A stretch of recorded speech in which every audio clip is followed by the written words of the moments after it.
2 is going to be underway shortly. Socke versus ThorZain. Shakur's Plateau, I am pretty happy. I mean, ThorZain played excellent game 1. He read Socke really well. Perhaps a little bit of a gamble as well, but it paid out excellently. Let's see how it goes on game 2. Shakur's Plateau. Let's hope for some nice macro game. I want to see storms, like real storms. A lot of them. So guys, we'll be right back. Short break and then we go live. Second map, of course, Shakur's Plateau.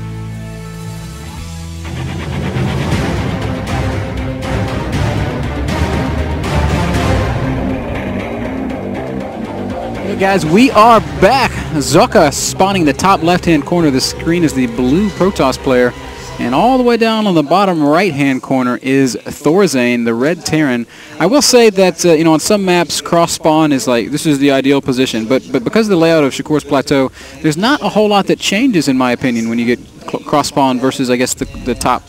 Can we call it the close spawns when you're both top or both bottom? Yeah, well, I mean, it's closer than the game is going to play out pretty similarly in both cases because you still have to pass through the middle if you're going to attack. I just think that once again, I said this before when we casted Naniwa against Trolloc. For certain strategies, it does matter a little bit. I mean, if you want to open Banshee, whether or not it's cloaked, I would say that the close position is a little bit better because there's a lot less travel time for your Banshee, so which makes your Banshee arrive a little bit faster.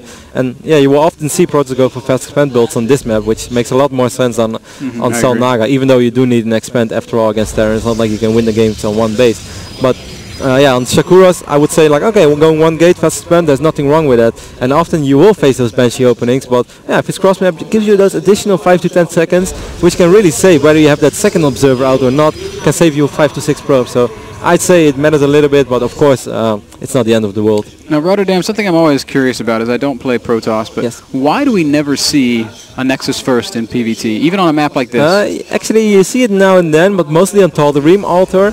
On this map, you could potentially put it off, but once again, it's pretty tough. I mean, if they actually go for, like, let's say 3 or 4 racks, by the time your scouting probes arrive, you see 1 barracks, he kills your scouting probe, you can see whether he just completely stops anything and goes for 4 racks and then pulls a lot of SCVs and goes with 12 Marines when you have like 3 Zealots. You can't see that coming. It's not a bad strategy, it's just very, very vulnerable. And as we discussed, I guess Socke's not the kind of guy that likes those sort of vulnerabilities, in spite of his opening in the last game. I do expect to see the most standard Socke style imaginable here. Ooh, I think actually Socke saw the command set now already. Yes, he did. So now I actually do think we are going to see a 1 gate, 1 gas fast expand build from Socke. But that makes, of course, perfect sense, because now he actually did see the build from ThorZain. Yes, indeed, and ThorZain, as you said, he's gasless fast expanding also, so probably going to throw up a couple more racks here in just a little while and start moving towards that same sort of biocentric Terran army that we see so much of. How Socke plays out the mid-game is still, it could be questionable. I know that he loves to still use that robo-centric style, sometimes, not all the time. So I mean, what is it easier to transition into Robo after a fairly fast expansion, or would it make more sense for him to throw down more gateways, start getting those upgrades, and play that Adele Scott style that you were referring to earlier? The thing is, you always need the Robo. You know, you can't avoid it because you're going to need the observers not only for scouting purposes, but just in general to be safe. Not perhaps the Hydra Immortal push with 2 or 3 Immortals really quick. That actually could do a lot of damage. But if ThorZain goes very, very heavy on the Marine count, I really wonder how much damage Socke is going to be able to do. Unless he's going to warp in on the high ground, this could be something really cool. Perhaps a 4 gate with observer vision over here and then a pylon over here. I have no idea, man. Yeah, my brain is whirring as well. I mean, ThorZain has got to be thinking, okay, he's just going to expand. He's seen what I'm up to, and meanwhile, Socke has got this Robo finishing. If it's the question here, is it going to be a Warp Prism first, or is he going to go straight up to an Observer? 2 more. I think Observer. Yeah, well, Warp Prism makes perfect sense. Actually, that's a lot better than why would you need a pylon if you can have the Warp Prism. Of course, Warp Prism is a little bit more vulnerable. Yes, there we do see the Warp Prism, so you're right about that. Of course, Warp Prisms fly as well, Kevin, so they do get vision on the high ground. That makes a lot more sense. But still, a very, very unorthodox strategy here from Socke. And oh, look at this. If ThorZain is not going to build a supply depot over here. Wow, I have no idea how this is going to turn out. It might go really well, but it's very all-in-ish. You know, the Immortal thing that you were talking about could be really good, because if ThorZain doesn't have vision of it, you pick off a couple depots and all of a sudden his production is completely limited. But I don't think that's what we're going to see. We see a lot of gateway units coming out. There are four gateways down. Yeah, it's just going to be a straight up 4-gate into the main base of ThorZain. Actually, people started doing this a little bit now and then, and Protoss mirrored lately, at least on the European gate, where I faced it a couple of times. But yeah, it's just one of these things, you know, if you scout it, and look at ThorZain having that SCV over here on patrol, he should have seen the dots of those stalks as well. So perhaps he knows that something is up. No, nothing is up, at least not according to ThorZain. And Socke will probably say, well, don't worry, man, there's nothing here. Nothing to see here, ThorZain. No.